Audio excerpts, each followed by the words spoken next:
Passionate appeal to Madam Justice Mariam, the Abuja mama. You got to go. You know, I know.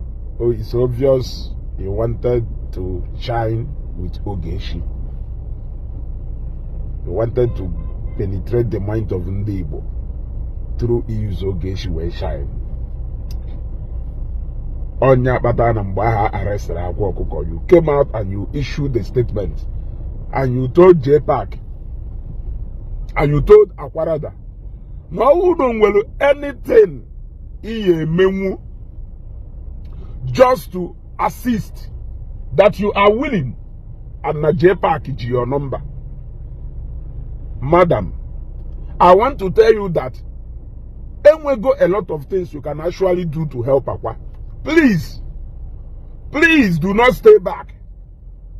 Do not stay back. Is it not obvious that Akwa truly needs your help now? Yes, I want you to unleash the whole Abuja connection. I want you to unleash the whole office of the Inspector General of Police. Unleash it to Oka. Wolupa was seen from Oka, we bought seen from Abuja, we bought Oka. That is Akwa. Onoka don't know what if when he's chalk on a shine. Akwa, I know you are this, you are this. If there is anything I can do to help you, there is actually a lot you can do to help. In fact, Akwa need your help now more than ever. Yes, Akwa need your help now more than ever. Come and help Akwa. You don't need anybody to call on you before you know that Akwa need the help. Somebody arrested 1 month ago, getting to 2 months. Is it not obvious to you that he really needs your help?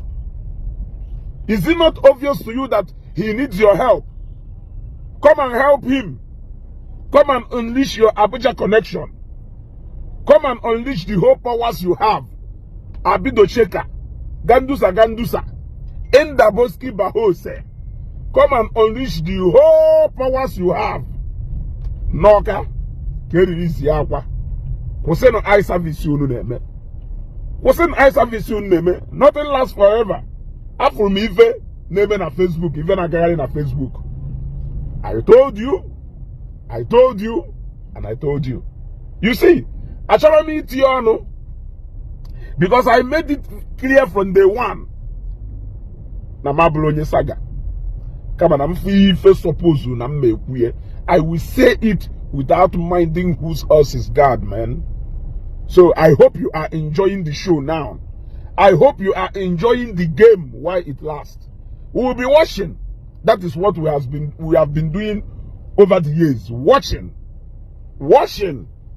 You went and in something that lasted for over 7-8 years that you don't know about Bidol, except if you have been part of it. You want to go? I warned you. I addressed you several na this page. Oh, nega, the substance of even in the you see, you cannot put down one person for you to climb up. Or drop possible. When you keep up to me, we climb up. It will somehow come back to haunt you. And that is what is exactly happening to you right now. Akwa needs your help, and I want you to come and help him. Do not relent. Do not go back. Do not abandon him at this point. I don't know what is happening there in Oka, but I think you have all the connections to help him. You don't need JPAC to actually call you. You don't need JPAC to tell you anything. As only Igbo and the lover of Akwa, the way you claim, I think it's time for you to get on board. Abuja connection, help Akwa Okuko. I am appealing to you on behalf of Akwa to come and help him. Come and help him. We want to see how far it will go. Peace out.